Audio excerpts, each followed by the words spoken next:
అత్తాపూర్లో ADMS electric bike షోరూంలో భారీ అగ్ని ప్రమాదం జరిగింది. రాజేంద్ర నగర్ పోలీస్ స్టేషన్ పరిధి అత్తాపూర్లోని ఓ ఎలక్ట్రిక్ బైక్ షోరూంలో దట్టమైన పొగతో ఒక్కసారిగా మంటలు చెలరేగాయి. షోరూం నుండి మంటలు ఎగిసిపడడం గమనించిన స్థానికులు వెంటనే పోలీసులు అగ్నిమాపక సిబ్బందికి సమాచారం ఇచ్చారు. హుటాహుటిన ఘటనా స్థలానికి చేరుకున్న పోలీసులు ఫైర్ సిబ్బంది సహాయక చర్యలు చేపట్టారు.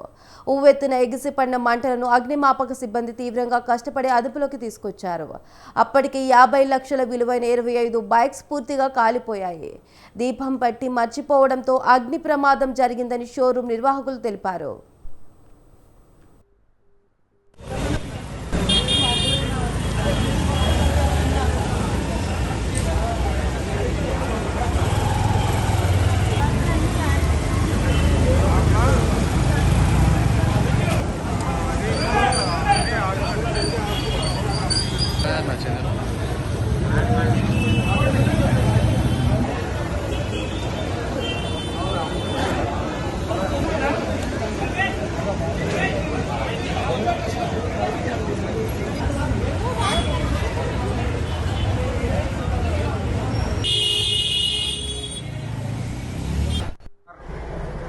ఎంటర్ప్రైజెస్ అడమ్స్ ఈ బైక్ లో ఫైర్ అవుతుందని చెప్పేసి ఫైర్ కాల్ రావడం జరిగింది.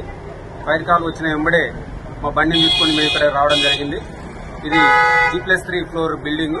ఇందులో గ్రౌండ్ ఫ్లోర్ లో మనకి ఇక షోరూమ్ పెట్టారు. ఇందులో ఒక 20 బైకులు ఉన్నాయి. ఒకటి రిపేరింగ్, ఒక 19 కొత్త బైకులు ఉన్నాయి. అవి కొంత డ్యామేజ్ అయినాయి, కొన్ని బాగున్నాయి. ఇక్కడ వచ్చేసరికి దట్టమైన పొగలు కూడా వచ్చినాయి. తర్వాత పైకి పొగలు వెళ్తా ఉంటే పైన ఉన్నటువంటి వాళ్ళని కూడా కిందికి మెట్ల ద్వారా బయటికి రావడం జరిగింది. ఎవరికి ఏం కాలేదు. ఇక్కడ